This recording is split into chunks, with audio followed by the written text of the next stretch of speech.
الحمد لله وكفى وسلام على عباده الذين اصطفى ثم بعد فأعوذ بالله من الشيطان الرجيم بسم الله الرحمن الرحيم لن ينال الله لحومها ولا دماؤها ولكن يناله التقوى منكم صدق اللہ العظیم۔ محترم دوست اور بزرگوں، جن ایام سے ہم گزر رہے ہیں یہ بہت ہی بابرکت ایام ہیں اور بہت قیمتی ایام ہیں۔ دنیا کی زندگی کا ویسے تو ہر لمحہ قیمتی ہے، اور خصوصاً ایمان والے کے لیے ایمان کے ساتھ کا اس کا ہر لمحہ بہت قیمتی ہے۔ پھر اس میں بھی مزید اللہ پاک نے اپنے بندوں پر رحم فرما کر کرم فرما کر بعض دنوں کی اور بعض گھڑیوں کی اور بعض اعمال کی قیمت کو بڑھا دیا ہے، اور یہ بھی اللہ تعالیٰ کی اپنے بندوں پر مہربانی ہے۔ تھوڑی محنت میں تھوڑے وقت میں اپنے بندوں کو وہ زیادہ نوازنا چاہتا ہے، بڑا انعام دینا چاہتا ہے، اس لیے سال کے مختلف دنوں کی فضیلت بڑھا دی۔ ہفتے بھر کے دن ہیں، ہر دن آدمی نیکیاں کرے، عبادت کرے، خیر کے کام کرے۔ جمعہ کے دن کی قیمت اللہ نے اور زیادہ بڑھا دی۔ سال بھر کی راتیں ہیں جس میں آدمی نیکی کرے، عبادت کرے۔ رمضان کی راتوں کی قیمت کو اور زیادہ بڑھا دیا۔ پھر رمضان میں خاص رات شب قدر ہیں، اس کی قیمت کو اور زیادہ بڑھا دیا کہ لوگ دنیا میں دیکھتے ہیں کہ اسکیموں پر لوگ دوڑتے ہیں کہ بھئی اس میں فلاں اسکیم ہے، فلاں اسکیم ہے، فلاں اسکیم ہے، تو نہ ضرورت ہوتے ہوئے بھی نہ چاہتے ہوئے آدمی لے لیتا ہے۔ ایک پر ایک فری مل رہا ہے، ضرورت نہیں ہے لیکن پھر بھی آدمی لے لیتا ہے کہ چلو بھائی فری آ رہا ہے۔ تو یہ ایک قسم کی اسکیمیں ہیں اللہ پاک کی اپنے بندوں کو نوازنے کی۔ شب قدر کی اسکیم لاتے ہیں، ایک رات عبادت کر لی تو اس کو 83 سال کی عبادت کا ثواب 1000 مہینے کے برابر تقریباً ہوتے۔ اور اس میں کوئی آدمی یہ نیکی کرے، یہ کرے تو اس پر اس کی دعا قبول ہوتی ہے، فرشتے اس سے مصافحہ کرتے ہیں، معانقہ کرتے ہیں۔ تو یہ ساری اللہ تعالیٰ کی ایسی اسکیمیں ہیں کہ جس سے بندوں کا مزید بھلا ہو جائے، اور اس کی رغبت اور لالچ جو انسانی فطرت کا ایک تقاضا ہے، لالچ، اس لالچ میں آدمی اور زیادہ کام کرے، نیکی کی طرف آگے بڑھے۔ یہ جو دن ہے ابھی اس وقت ذی الحجہ کے دن ہیں، دنوں کے اعتبار سے علماء نے لکھا کہ یہ دن سال بھر کے دنوں میں سب سے زیادہ بابرکت دن، فضیلت والے دن ہیں۔ ان دنوں کی اللہ پاک نے قسم کھائی ہے قرآن میں، فضیلت والے ان دنوں کی۔ اور اسلام میں کسی بھی دن کی فضیلت ہے تو اس فضیلت میں اعمال اور عبادت کا اضافہ کرنا ہے، اسی کی تعلیم۔ اسلام میں خوشی کا معنی ناچنا کودنا نہیں ہے۔ اس وقت دنیا میں جو تصور قائم ہوا ہے لوگوں کے ذہن میں، دل و دماغ میں، خوشی کے معنی ہے ناچو کودو، ڈانس کرو اور ڈی جے بجاؤ اور غبارے اڑاؤ، لائٹنگ کرو۔ اسلام میں خوشی کا تصور ان چیزوں کے ساتھ نہیں ہے۔ فطری خوشی ہے اسلام میں تو کہ آدمی دل سے اس خوشی کا احساس کرے۔ یہ کیا خوشی ہوئی کہ آدمی نے پورے محلے کو تو روشن کر دیا ہے لیکن دل اندھیرا ہے، اس کا دل میں اندھیرا ہے۔ محلہ اور گلی تو روشن کر دیا آدمی نے عید میں اور خوشی میں، شادی میں، منگنی میں، بے جان چیزوں کو اس نے جگمگا دیا ہے، لیکن جانداروں سے تو تعلق ہے نہیں۔ اور جانداروں میں سب سے مکرم جو مخلوق ہے انسان ہے، اس انسان سے قطع تعلق ہی ہے۔ اس انسان پر آدمی ظلم کیے ہوئے ہیں۔ اپنی اسی خوشی کے موقع پر کتنے انسانوں کو آدمی پریشان کرتا ہے۔ تو یہ خوشی کا تصور نہیں ہے، یہ ایک دھوکہ ہے۔ یہ تصور خوشی کا نہیں ہے۔ خوشی کے تصور میں یہاں تو آدمی کے قلب کو راحت ملے، دل کو مضبوط اور مزید جلا ملے، اس کی وجہ سے آدمی اللہ کا ذکر بڑھا دے، اللہ کو یاد کرے، جس اللہ نے نعمت دی، جس اللہ نے خوشی کے دن دکھائے اور جس اللہ نے زندگی دی ہے، اس کی یاد میں آدمی اضافہ کرے۔ ان دنوں میں خصوصی طور پر کہ آدمی تکبیر پڑھے، چلتے پھرتے آدمی اس کو پڑھتا رہے۔ ذی الحجہ کے دنوں میں کسی جگہ ایک صحابی کا اثر پڑا تھا کہ ان دنوں میں وہاں مدینے کے بازار میں جو ہے تکبیر سے آواز گونج جاتی تھی۔ تکبیر تشریف جو ہے، جو کل صبح سے شروع ہوگی، جو تو واجب ہے وہ تو، لیکن اللہ کی یاد کا ایسا ماحول وہاں تھا کہ بعض مرتبہ مدینے میں ایک نے پڑھی دوسرا تھی، جیسے حج کے موقع پر دیکھتے ہیں، جنہوں نے حج کیا ہے ان کو پتہ ہوگا کہ وہاں دیکھتے ہیں بس میں وہاں سے جدہ سے جاتے ہوئے اور ادھر کہ ذرا ایک حاجی نے کسی نے زور سے پڑھا لبیک، دوسرا تیسرا چوتھا پانچواں چھٹا ساتواں، پوری بس مل کر لبیک اللہم لبیک لبیک لا شریک لک لبیک ان الحمد والنعمت لک والملک لا شریک لک کی آواز سے وہاں پوری فضا گونج جاتی ہے۔ ادھر وہاں سے آواز آ رہی لبیک کی، ادھر سے آواز آ رہی، ادھر سے یہ کوئی رسم نہیں ہے، یہ اللہ کی یاد ہے۔ ایسے ان دنوں میں جو ہے یہ فضیلت والا بڑا عمل ہے کہ آدمی کثرت سے تکبیر پڑھے، چلتے پھرتے پڑھتا رہے، ہلکی ہلکی آواز سے آدمی خود سن رہا ہو، کم از کم ایسی آواز سے پڑھتا رہے۔ بازار میں جائے تو وہاں تکبیر پڑھیں، گھر میں داخل ہو رہے تو وہاں تکبیر پڑھیں، نکل رہے ہیں تو تکبیر پڑھیں، اٹھتے بیٹھتے تکبیر پڑھیں۔ اس میں اللہ کی یاد ہے، اللہ کی بڑائی، جو سب سے بڑا بول ہے اللہ کی زمین پر، اللہ اکبر۔ اس بول سے اپنی زبان کو تر و تازہ رکھیں اور اتنا تر و تازہ کریں کہ وہ بول کا اثر ہمارے دل پر اندر اتر جاوے اور اللہ کی بڑائی اندر ایسی پیوست ہو جاوے کہ اب ما سوى اللہ کا خوف ختم ہو جاوے۔ اللہ کے سوا جو کچھ نظر آ رہا ہے سب مخلوق ہیں، سب مخلوق ہیں، چاہے وہ حکومت کی بڑی طاقت کے ساتھ کوئی بیٹھا ہوا آدمی ہے وہ بھی مخلوق ہے، یا کوئی تجارت کی بڑی کمپنی لے کر بیٹھا ہوا آدمی وہ بھی مخلوق ہے، یا کوئی زمین اور جاگیرداری لے کر بیٹھا ہوا کوئی کسان اور فارمر ہے وہ بھی مخلوق ہیں، یا کوئی ادنا درجے کا آدمی ہے وہ بھی مخلوق ہے، اور سب محتاج ہے، ایک اللہ کی ذات ہے۔ خصوصاً یہ عرفے کی صبح سے لے کر 13ویں کی عصر تک تقریباً 23 نمازیں ہیں۔ ان 23 نمازوں میں ان دنوں کا ایک مخصوص عمل ہے کہ سارے لوگ ہر نماز کے بعد اس کو زور سے پڑھنا واجب ہے، ایک مرتبہ زور سے اس کو پڑھیں، آواز بلند کر کے پڑھیں، اور اس تاثر کے ساتھ کہ اللہ بڑا ہے، اللہ اکبر لا الہ الا اللہ واللہ اکبر وللہ الحمد۔ اللہ سب سے بڑا ہے، اللہ اکبر اللہ سب سے بڑا ہے، لا الہ الا اللہ، اللہ کے سوا کوئی معبود نہیں ہے۔ قابل احترام شخصیات ہو سکتی ہیں،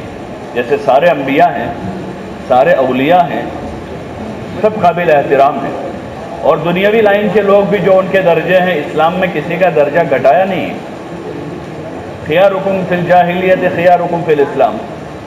کہ کسی کا درجہ اسلام نے گھٹایا نہیں، لیکن عبادت کے قابل کوئی ذات ہے تو وہ صرف اللہ کی، اللہ کے سوا کسی کی عبادت نہیں، نہ کسی کی ولی، نہ کسی نبی کی عبادت ہوگی، نہ کسی ولی کی عبادت ہوگی۔ عبادت کے قابل ذات ایک اللہ ہی کی ذات ہے، قابل تعریف ذات اللہ ہی کی ذات ہے، لا الہ الا اللہ اللہ اکبر وللہ الحمد، کہ ساری کی ساری جتنی تعریفیں ہیں، ہم روزانہ سورہ فاتحہ پڑھتے سنتے الحمدللہ رب العالمین، کہ تمام قسم کی جتنی بھی تعریفیں ہیں وہ سب تعریفوں کے قابل ذات صرف اور صرف اللہ کی ذات جو رب العالمین۔ اس تصور کے ساتھ، اس احساس کے ساتھ تو ہماری ہر تکبیر ہمارے ایمان کو تازہ کر دے گی، ما سوى اللہ کے ڈر کو نکال دے گی، اور ایک اللہ کی عظمت، اس کی بڑائی دل کی گہرائیوں میں اترے گی۔ کوئی رسم نہیں ہے یہ تکبیر، ایک عبادت ہے۔ اس کو عبادت بنا کر صبح سے، کل کی صبح سے عرفے کے دن کی صبح، ہمارا عرفہ وہاں مکے میں تو آج عرفہ ہو گیا، حاجی عرفات میں ہے، لیکن ہمارے افق کا اعتبار ہوگا جہاں بھی ہوں گے، عید رمضان کا چاند ہو یا عید کا ہو یا عرفے کا ہو یا شب قدر ہو، وہ جس علاقے میں لوگ رہتے ہیں وہاں کے چاند کے حساب سے اس کا حساب جوڑا جائے گا۔ تو ہمارا عرفے کا دن کل کا دن ہے، بہت قیمتی دن ہے یہ دن بھی، ان دنوں میں خاص کر اس کی مزید فضیلت ہے۔ پورے ان سارے دنوں کے روزوں کی فضیلت ہے، نفل روزہ اس میں رکھا جاوے، اور پھر عرفے کے دن کے روزے کی مزید فضیلت حضور پاک صلی اللہ علیہ وسلم نے بیان فرمائی کہ اس دن جو آدمی روزہ رکھے اس کے پچھلے اور اگلے 1 سال کے گناہ اس کے اللہ پاک معاف کر دیتا ہے۔ ایک دن کا روزہ ہے، صرف تھوڑی مشقت کا کام ہے، اور اس میں اتنی بڑی فضیلت ہے، اتنی بڑی فضیلت والا اور کوئی نفل روزہ نہیں ہے۔ علماء نے لکھا ہے کہ ایسی بڑی کہ 1 سال کے اگلے 1 سال کے پچھلے گناہ معاف ہو جاوے،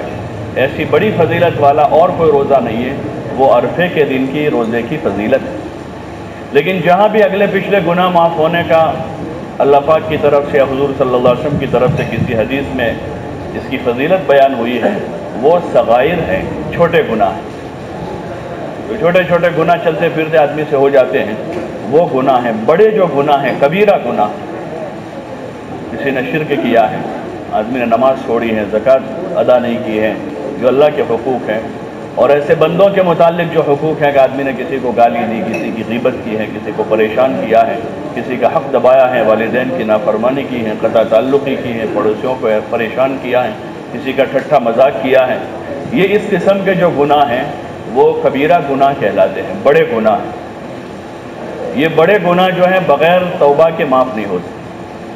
اور اس کی توبہ کا طریقہ ہے کہ نماز چھوٹی تو اس کی قضا کر کے معافی مانگ لیں،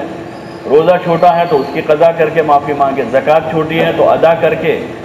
جو رقم باقی ہے وہ ادا کر کے پھر معافی مانگ لے کہ اللہ مجھ سے بھول ہو گئی تھی، گزشتہ سال ادا نہیں کی تھی، اس سال میں دے رہا ہوں، مجھے معاف کر دے اور میری طرف سے قبول کر لے۔ لیکن بندوں کے جو حق ہیں وہ ان کو دینے پڑیں گے۔ کسی کا مال نکلتا ہے، کسی کی زمین ہمارے پاس نکلتی ہے، تو وہ حق ان کے ذاتی حقوق ہیں، جب تک ان کو آدمی ادا نہیں کرے گا یا ان کو راضی نہیں کرے گا۔ ایک آدمی کے پیسے ہمارے پاس نکلتے تھے، ہم ادا کرنے پر قادر نہیں ہیں، اس آدمی سے معذرت کی، اس نے کہا ٹھیک ہے میں نے تم کو اللہ کے لیے معاف کر دیا، جاؤ، تو یہ معافی ہو گئی، ورنہ اس کو ادا کرنے پڑیں گی۔ کسی کی زمین جاگیر ہمارے پاس ہے تو ان کو دینی پڑے گی۔ دیے بغیر آدمی 10 حج کر لے توبہ نہیں ہے اس کی، بلکہ مقروض، وہ ایک قسم کا مقروض ہی مرے گا،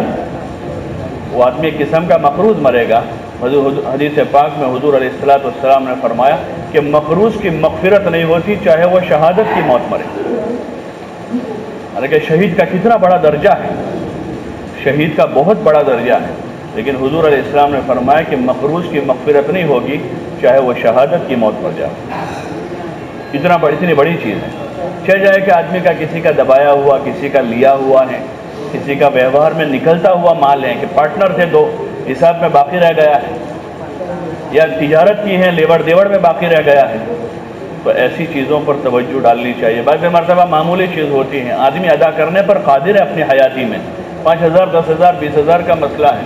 اس سے زیادہ آدمی کے پاس پڑا ہوا ہے، لیکن ایسی چیزیں چھوڑ کر آدمی جو ہے اللہ کی مغفرت سے ایسے مبارک دنوں میں بھی محروم ہو جاتا ہے۔ اس لیے کوشش کرنی چاہیے، آپس میں معافی تافی کرنی چاہیے۔ جن کے ساتھ زیادہ اٹھک بیٹھک ہیں، گھر والوں کے ساتھ، والدین کے ساتھ، بھائی بہنوں کے ساتھ، دوستوں کے ساتھ، اور جن کے ساتھ ویوہار چلتا رہتا ہے، تجارت کا ہوتا ہے، کبھی کوئی 19-20 ہو گیا، بھول سے ہو گیا، جان بوجھ کر آدمی نہیں کرتا، بہت سے لوگ صاف ستھرے ہیں کہ جان بوجھ کر وہ نہیں کرتے، لیکن جہالت میں ہو گیا یا انجانے میں ہو گیا، آدمی کو پتہ نہیں تھا اور ایسا ہو گیا ہے، تو اس سے آدمی معافی تافی کرے ایک دوسروں کو اور اپنا حساب کلیئر کر دے۔ اس لیے کہ کبائر میں توبہ لازمی ہے، وہ اس قسم کے اعمال سے معاف نہیں ہوگا۔ وہ صغیرہ گناہ ہیں جو ایسے روزوں سے یا نمازوں سے یا ایک جمعہ سے دوسری جمعہ کے درمیان کے جو گناہ ہیں وہ جمعہ کی نمازوں سے، اور اس قسم کی بہت ساری احادیث و روایات ہیں جس سے وہ گناہوں کی معافی ہے، تو وہاں سب جگہ علماء کا اس پر اتفاق ہے کہ وہ کبیرہ گناہ ہے، کہ کبیرہ گناہ وہ صغیرہ گناہ ہے، کہ صغیرہ گناہ معاف ہوں گے، کبیرہ گناہ کے لیے آدمی کو معاملہ ٹھیک کرنا پڑے گا۔ اس لیے آپس میں ایک دوسروں سے معافی تافی کریں۔ یہ ہماری عید ہے کہ بھائی اس عید میں سب سے معافی تافی کر لی، اب ہمارے دل میں کسی کے لیے میل باقی نہیں رہا، دل ہمارا صاف ہو گیا ہے، اور ہم اپنی طرف سے بھی سب کو معافی تافی کا کہہ رہے ہیں کہ بھائی دل صاف کریں۔ یہ ہماری عید ہے۔ اصلی عید تو ایسی ہوتی ہے کہ آدمی صاف ستھرا بندہ اللہ کی زمین پر ہے، کہ اس کے دل میں کسی کے لیے کوئی کدورت نہیں ہے، کوئی نفرت نہیں ہے، کسی کے لیے حسد نہیں ہے، کسی کے لیے کینہ نہیں ہے، کسی کے لیے بغض نہیں ہے۔ دل جو ہے وہ زمین کی طرح ہے، جیسے بارش ہوتے ہیں ابھی تو بہت سارے قسم کے پودے اگ جاتے ہیں، بعض ضروری ہوتے ہیں، بعض غیر ضروری ہوتے ہیں، بعض مفید ہوتے ہیں، بعض مضر ہوتے ہیں۔ ایسے دل پر بھی ایسے اگتا رہتا ہے، جہاں ایک طرف اللہ کا یقین اور دیگر اعمال کی نورانیت اگتی ہے، ویسے گناہوں کی ظلمتیں بھی اگتی ہیں، تو اس کی صفائی کی جاتی ہے۔ جو غیر ضروری گھاس پھوس ہوتی ہے لوگ اس کو صاف کر دیتے ہیں، اور پھر اس میں جو زیادہ مضر ہو کہ ایسا کوئی پودا ہے یا ایسی گھاس ہے جس پر کوئی زہریلا جانور آئے گا، سانپ بچھو آئے گا، تو اس کو تو لوگ بہت پہلے سے صاف کر دیتے ہیں کہ اس کو بالکل صاف پاک کر دیا جائے، ورنہ وہ ایسا کوئی جانور یا ایسا کوئی زہریلا سانپ بچھو آ جائے گا جو دوسروں کو بھی ڈسے گا۔ تو اس لیے اپنے دل کی زمین کو پاک کرنا چاہیے، اور خصوصاً حسد ہے، حسد ایک آگ ہے، حسد جو ہے نا ایک آگ ہے جو خود حاسد کو جلا دیتی، کینہ ہے، خطرناک عنصر ہے، یہ بغض ہے، عداوت ہے، حب جاہ جو ہے حب مال جو ہے وہ ساری بیماریوں کی جڑ ہے، مال کی محبت اور دنیا کی محبت، ایسے حب جاہ، اپنی بڑائی،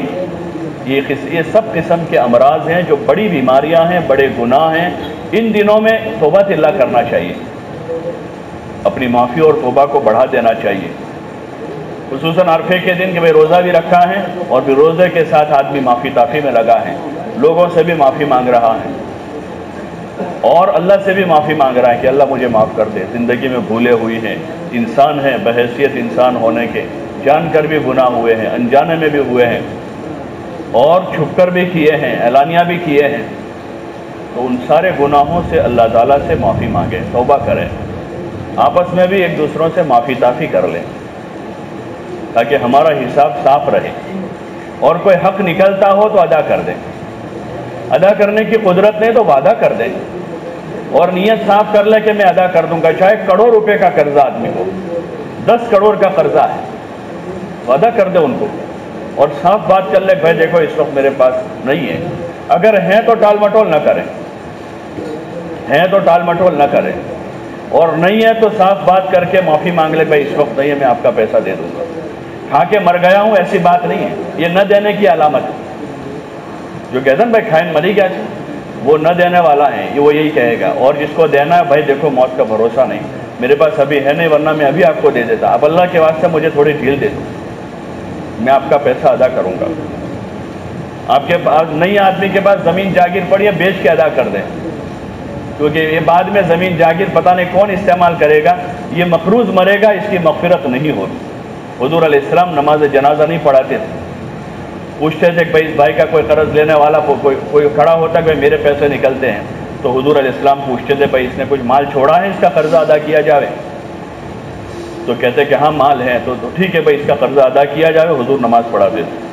اور دیکھتے تھے کہ مال بھی نہیں ہے اور اس کا قرضہ دینے والا بھی کوئی نہیں ہے، تو پھر حضور علیہ السلام کہتے تھے بھائی اپنے بھائی کی نماز تم ہی پڑھ لو، یہ اتنی بڑی چیز ہے جس کو معمولی بنا دیا گیا۔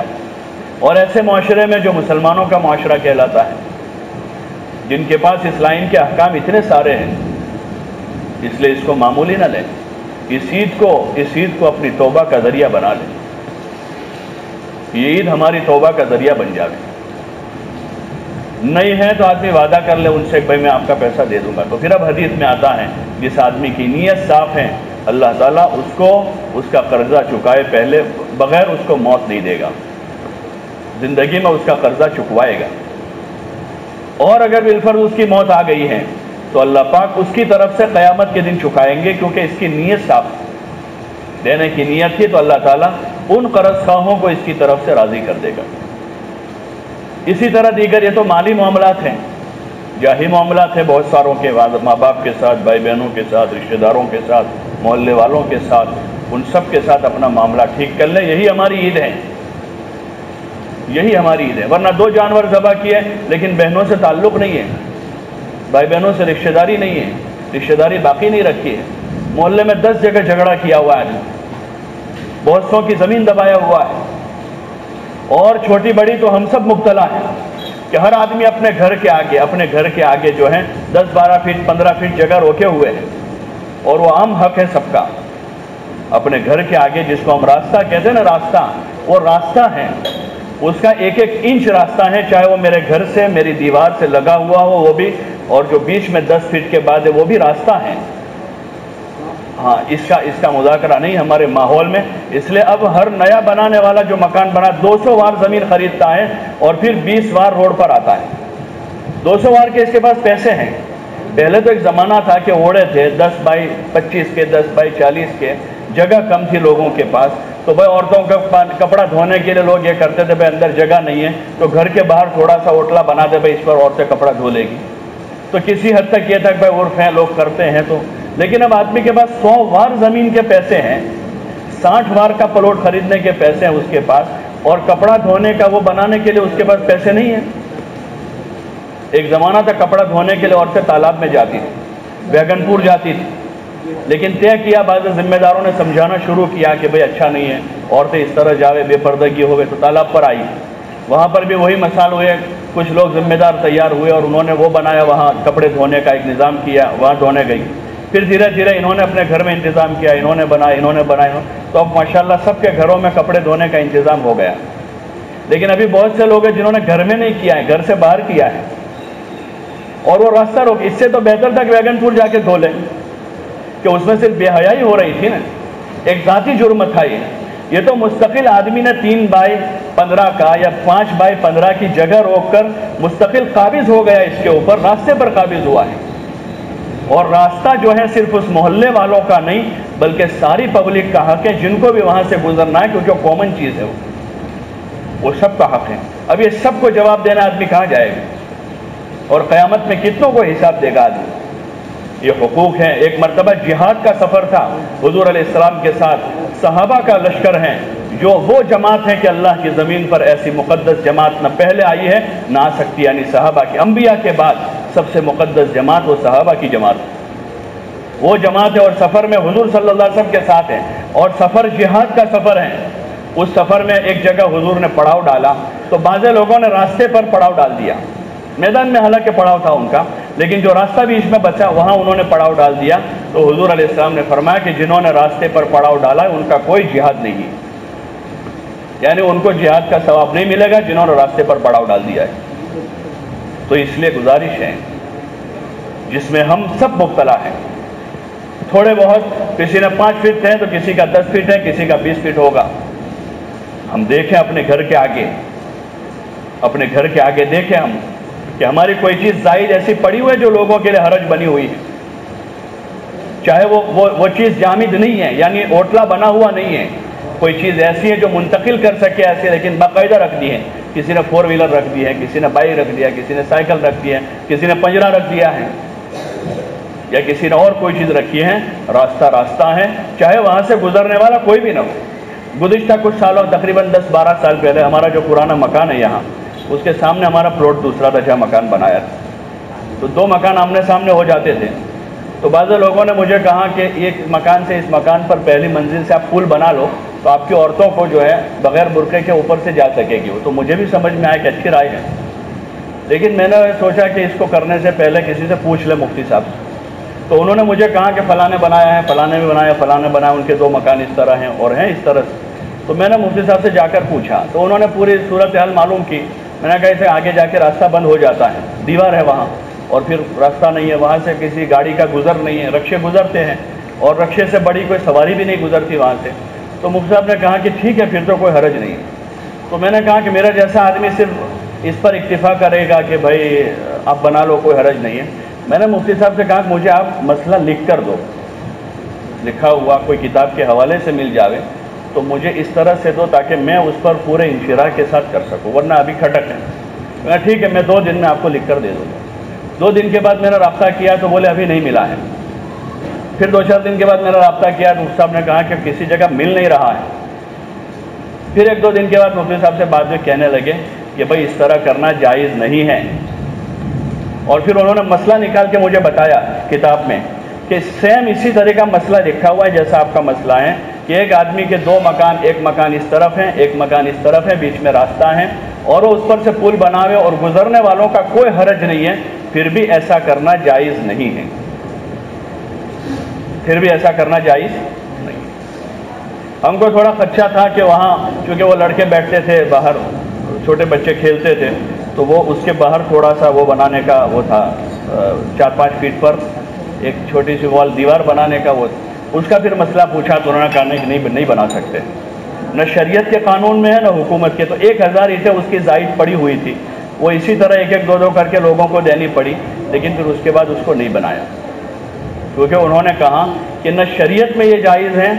اور نہ سرکاری قانون میں جائز ہے، بلکہ سرکار کا تو قانون اس وقت کا یہ ہے موجودہ زمانے کے یعنی حالات اور ہوا اجاس اور یہ پولیوشن ساری چیزوں کے بعد حکومت نے جو بنایا قانون ہے، اس میں تو یہ ہے کہ بھائی آدمی 100% میں سے 40% خالی چھوڑے اپنا ذاتی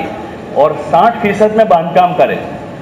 اور اسی پر سارے لے آؤٹ پاس ہوتے ہیں، جتنے منظور ہوتے ہیں گورنمنٹ میں وہ سارے لے آؤٹ اسی طرح ہوتے ہیں 40-60 پر کہ 60% آپ باندھ کام کریں اور 40% جو ہے اس کو آپ کھلا چھوڑیں، اپنے خود کی ہوا اجاز کے واسطے 2-4 درخت اگاوے اپنے گھر میں، آکسیجن اور پولیوشن سے دور رہیں اور آکسیجن ملے آپ کو، اور آپ کی ضرورتیں آپ کے گھر والوں کی ضرورتیں آپ کی بائک کی اور آپ کی کار کی پارکنگ اس میں ہو جائے، اس لیے یہ کریں، یہ اصل چیز ہے۔ وہ نہیں کر پاتے ہیں تو کم از کم آدمی اتنا تو کرے، جتنا اپنا ہے اتنا استعمال کریں اور باقی اپنے لیے اور اوروں کی راحت کے لیے چھوڑ دیں۔ تو یہ ایک بہت بڑا گناہ ہے جو عام ہے۔ اس عید میں ہم ذریعہ بنے اس کا، بہت سے لوگ ہوں گے جو معمولی سی خالی وہ ہیں، کسی کی سائیکل ہے کسی کی بائک ہے، ہٹا دے وہاں سے اور معمولی سی دیوار ہے اس کو توڑ دے۔ پھر میں نے ہمارا جو پرانا مکان تھا اس کے باہر ایک اوٹلا بنایا ہوا تھا، پہلے سے سن 90 میں بنا تھا، 88-90 میں، تو وہ اوٹلا اس وقت توڑوا دیا اور اس کی سیڑھی بھی تھوڑی بڑی تھی جو اس وقت بنی تھی، اور اس کے ساتھ ایک چھوٹی دیوار تھی، وہ پورا صاف کروا کے، اب چونکہ اس وقت اتنی تو گنجائش نہیں تھی کہ سیڑھی گھر کے اندر لے جاوے، تو چھوٹے بڑے گناہ سے چھوٹے میں آئے کہ خالی 3 سیڑھیاں گھر میں چڑھنے کی کر دی اور باقی سب توڑ دیا۔ تو ایسے مثال پیش کریں کہ بھائی میرے آگے ہیں ایسا، میں اس کو ختم کرتا ہوں، دوسرا تیسرا چوتھا پانچواں، تو پرانے جتنی گلیاں ہیں سب صاف ہو جائے گی اور نیوں کو رغبت ہوگی، ورنہ نئے ابھی جتنے بنا رہے ہیں وہ سب اسی طرح، بلکہ پہلے 3 فٹ کا بناتے تھے اب 5 فٹ باہر آ رہے ہیں، اور یہ بہت بڑا گناہ ہے،